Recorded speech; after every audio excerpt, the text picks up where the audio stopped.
ఒక 1/2 table spoon పసుపు వేసేసుకొని మొత్తం కలిపి మూత పెట్టేసుకోవాలండి.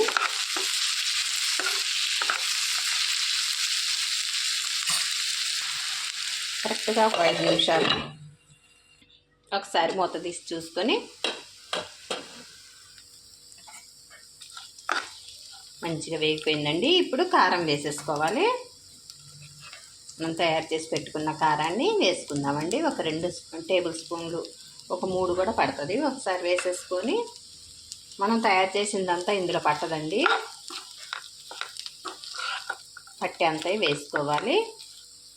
మంచి సువాసన అండి. కరివేపాకు, నువ్వులు వేసి మంచిగా దంచాంగా అండి కారం.